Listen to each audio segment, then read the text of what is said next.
Good morning, everybody, and welcome once again to Arnie's Fantasy World of Sports. And it's great to be with you on this cloudy, rainy North Carolina morning. I've got a short show today, guys, because, well, I've got a busy work day today on a Monday morning, but I did not want to miss a little bit of time with you today. Hope everybody had a great weekend. Thank you, Lenny, for opening the day up, and it's always a pleasure being with my friends in the chat room to see each of you here. It's a great, great day. And we're going to talk some baseball this morning. Okay, so let's first of all let you in a little secret. I guess you already know. Last night I participated in an 8-team, yes, that's right, 8-team fantasy draft. And with that 8-team fantasy draft, there aren't many people who are going to have bad teams. And that's what I like about an 8-team draft. Your teams are loaded. I love it. And so you get the best of the best. It's like an all-star game every night kind of thing. And so I had the second pick going into the draft, snake draft.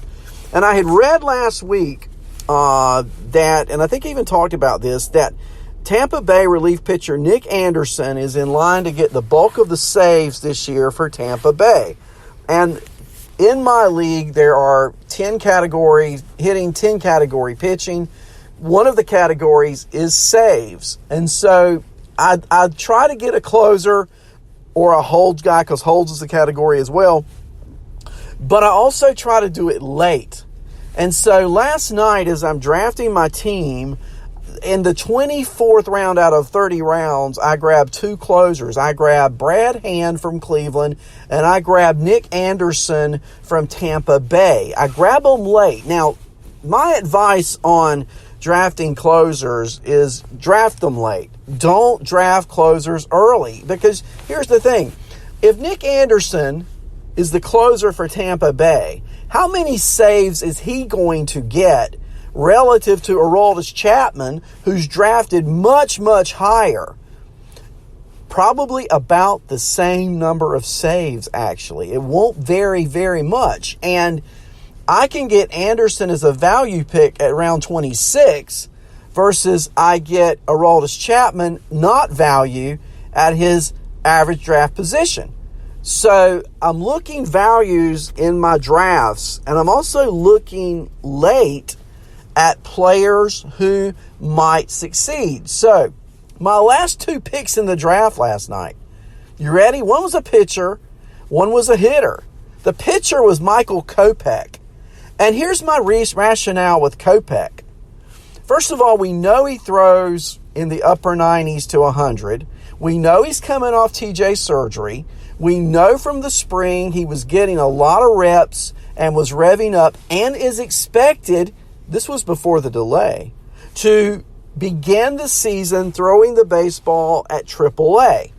Well, now with the delay of the season, might it be just remotely possible that Kopech starts the year with the White Sox? And so as a 29th pick in a snake draft, where you can make daily waiver wire moves, why not pick him up and take a flyer on a Michael Kopech?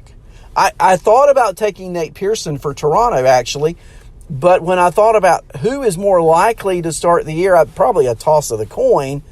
So I went with Kopech. I can always pick up Pearson. He's still on the waiver wire. For my 30th pick, last pick in the draft, and I know you guys are going to laugh at this one, but I figure who's got the most upside at no investment? I can cut him. I can get rid of him and not worry, because he was my last pick in the draft, and that is Yoenis Cespedes of the New York Metropolitans. Oh, yes. I drafted him because just before the shutdown, everything I read on Cespedes was he was running. He wasn't turning and running, but he was running at full speed. Now he's got 2 more months probably to get those ankles healthy, ready for game action. And so I just believed that he was worth a flyer with the last pick in my draft. Think of when we know the bad side, I always like to look at pick 30, look at the upside. So let's look at the upside of Yoenis Cespedes. We know he can hit when healthy. And if healthy, he's got bonus incentives in his contract. He's going to want to produce if healthy. I just think if you're looking at drafts and Cespedes is there as a last pick, why not give him a flyer? Because if he's healthy, he's going to put up numbers. He's going to be in the middle of that Mets order. And think about this too. If Cespedes is healthy and playing at the start of now, the beginning of the year, which is like 2 months away, what does that do to J.D. Davis value? What does that do to Jeff McNeil value? There's an odd man out somewhere in New York. There just is. And Cespedes will play. Now, will he play every day? Probably not. But he'll play a lot. So we just got to keep our eye on these type of players. The Kopechs, the Cespedeses of the world, the rookies like Nate Pearson. And I read some stats yesterday. Danielson Lamet, a great pick late, if you can get him late. Another great pick late. Here's some stats. This pitcher I'm going to talk about for a moment pitches in the National League. In the month of September, he had a 2.25 ERA last year to close out the year. And in the month of September, 11.18 K per nine. He had a 14% swing and miss percentage. And just so you know, for point of references, anything over 12 is really good. So he's at 14 there. He had a 2.25 ERA in September, 11.18 K per nine, and he pitches for a National League team. It's Joe Musgrove. So how many of you guys have really focused in on Joe Musgrove? Lamet's numbers, very similar. I like strikeout pitchers. Late in the year, Lamet was a house of fire. Late in the year, Musgrove was a house of fire. Now, I know it was September, but these are young pitchers pitching in decent ballparks who may have figured something out late last year. And Musgrove probably available in late rounds. So, I say go for these guys late. Do your homework. Be vigilant. And try to get some great value, not just good value, but great upside value late in the drafts. And certainly that's where you look at these players and you do your homework ahead of time. And you can grab a player like a Musgrove. You can grab a player like a Kopech. You can grab a player like a Cespedes. And if they don't pan out, you've not drafted them in the 10th round and blown a pick. Okay? Pick your solid guys first. My first 5 rounds of drafting, I'll go ahead and tell you, I'm looking for players who score in different categories, be it a pitcher, be it a hitter. Last night, my number 2 pick overall was Christian Yelich. A few reasons why. First of all, Trout went number 1. I picked Yelich 2. Acuna went number 3. I think Acuna could have a little bit of regression this year. I think also Yelich is a better hitter than Acuna, average-wise. Power about the same. He's going to maybe not steal quite as many bases, but he's going to drive in probably more runs in the batting order position he's in than Acuna will. I think Acuna a great player, no doubt, but I went with Yelich at number 2. When it came back around, pitchers were flying off the board left and right. No joke. I mean, it was like, okay, Cole went, DeGrom went, Scherzer went, Verlander went, Buehler went. I was picked 2 and then pick 17. So when it came back around to me at 17, I picked Steven Strasburg. Now, I think you can say, well, Strasburg never pitched more innings in his life than he did last year. That's true. But he also is getting 2 more months off heading into the season. And he's coming off a World Series championship. He's coming off a season when he was completely healthy. And I really think Strasburg, the former number 1 overall pick in the draft, is set for more great days to come. That's just the way I started my draft. After that, my outfield, absolutely stoked. I got Aaron Judge as my 4th outfielder, and I got Giancarlo Stanton as my 5th. I'm a Yankee fan. So now I don't only get of course, I like fantasy baseball for that reason. I like to draft players who are on teams I like to pull for. And with Stanton and Judge starting the year 2 months later, my fourth and fifth outfielders, are you kidding me? I'm loving those picks. So you may say, well, Arnie, who did you get? Who are your other outfielders? Well, not too shabby, actually. When you look at what I've got, I'm going to go over my whole team in a moment. But I got George Springer as my second outfielder, and I got Eloy Jimenez as my third. So look at the power potential I've got in my outfielders. I've got Yelich, Springer, Eloy, Aaron Judge, and Giancarlo Stanton. Wow.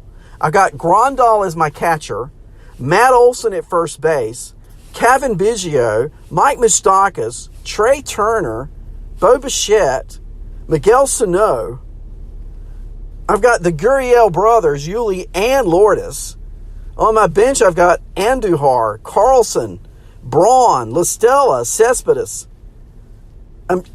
I'm really liking this offense, and from a pitching perspective, I've got Strasburg, Clevenger, who should be healthy and ready to go, Giolito, Montas, Lance McCullers, Kopech, Luzardo, and the list goes on.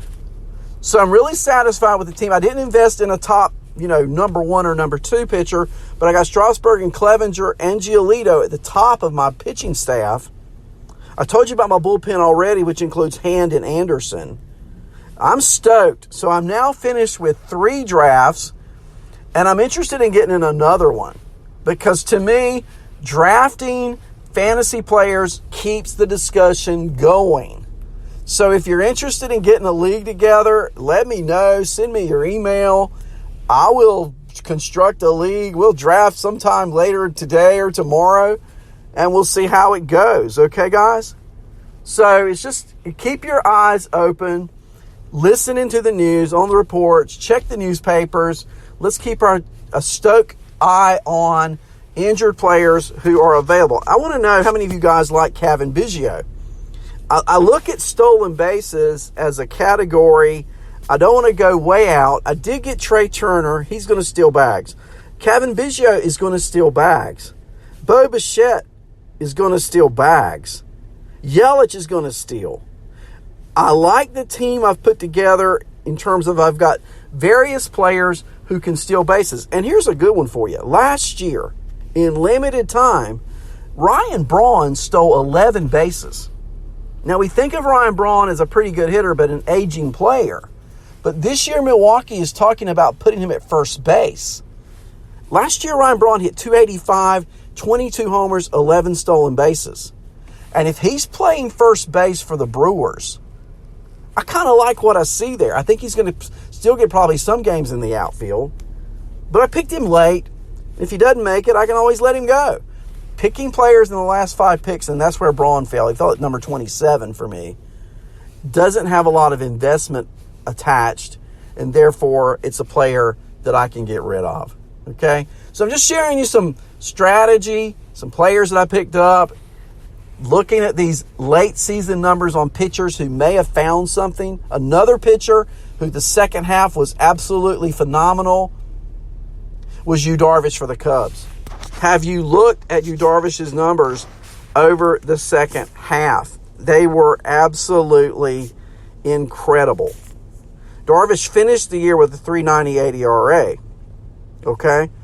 But listen to this. The first half, he had a 5.01 ERA and an 11.7 walk rate in 18 starts. But all of a sudden, after 18 starts, he turned it around. And in his last 13 starts, he had a 2.76 ERA, and he walked 7 batters. That's so much better than it was.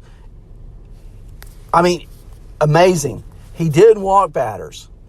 He didn't give up runs. It seemed to find his way. And so I really think Darvish is the ace that we've wanted him to be since he got to the Cubs. Good morning, Andrea. Andrea just sent me a message in Messenger. Good morning. It's good to see you with me this morning, and hope you're having a great day. Andrea and I did a show Thursday night, guys. It lasted about an hour and a half. And we bantered ideas back and forth and players back and forth, spring training darlings. And I